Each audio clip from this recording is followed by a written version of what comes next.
जिल्हा परिषद कोल्हापूरच्या शिक्षण समितीने नुकतेच PM श्री कुमार विद्या मंदिर नंबर 3 कुरुंदवाड या शाळेला वार्षिक आढावा बैठकीनिमित्त भेट दिली आणि यावेळी शाळेचा वाढता पट आणि उच्च शैक्षणिक गुणवत्ता पाहून समितीच्या सर्व सदस्यांनी आणि अधिकाऱ्यांनी अत्यंत समाधान व्यक्त केले. बैठकीच्या सुरुवातीला मुख्याध्यापक रविकुमार पाटील यांनी शिक्षण समितीच्या सर्व मान्यवरांचं पुस्तक आणि गुलाब पुष्प देऊन उत्साहात स्वागत केलं. याप्रसंगी शालेय विद्यार्थ्यांनी विविध नाविन्यपूर्ण उपक्रम सादर करून उपस्थितांची मनं जिंकली.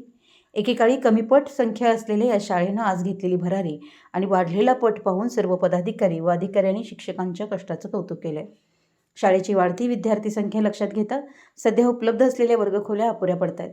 या समस्येवर तात्काळ तोडगा काढत समितीमार्फत 2,05,00,000 रुपयांचा निधी उपलब्ध करून देण्यात आला असून 13 नवीन वर्गखोल्यांच्या बांधकामाला मंजुरी देण्यात आली आहे. शाळेच्या विकासासाठी अजूनही काही निधी लागल्यास तो नक्की मंजूर केला जाईल असं आश्वासन शिक्षण समितीच्या सभापती सौ शीतल यादव मॅडम यांनी याप्रसंगी दिलं. मुख्यमंत्री माझी शाळा सुंदर शाळा या शासकीय स्पर्धेत या शाळेनं विभाग स्तरावर प्रथम क्रमांक पटकावलाय. या ऐतिहासिक यशाबद्दल मुख्याध्यापक श्री रविकुमार पाटील सर यांचा शिक्षण समितीच्या वतीने विशेष सत्कार करण्यात आला. तसेच सर्व शिक्षक वृंदांनी परिधान केलेला ड्रेस कोड आणि त्यांची शिस्त या बैठकीचं मुख्य आकर्षण व कौतुकाचा विषय ठरली. ही उच्चस्तरीय बैठक अत्यंत खेळीमेळीच्या आणि उत्साही वातावरणात पार पडली.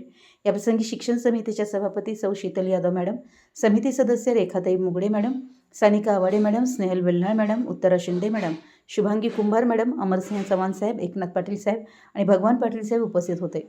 जिल्हा परिषद आरोग्य समिती सदस्य प्रशांत शहापुरे साहेब देखील उपस्थित होते.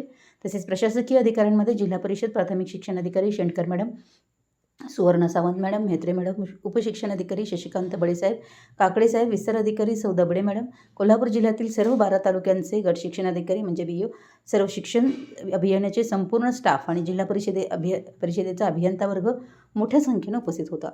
शाळेच्या या यशाबद्दल आणि शिक्षण समितीने दाखवलेल्या विश्वासामुळे कुरुंदवाड परिसरातून व पालक वर्गातून शाळेचं आणि शिक्षक वृंदांचं जोरदार अभिनंदन होत आहे. मराठी न्यूजसाठी कुरुंदवाडहून संदीप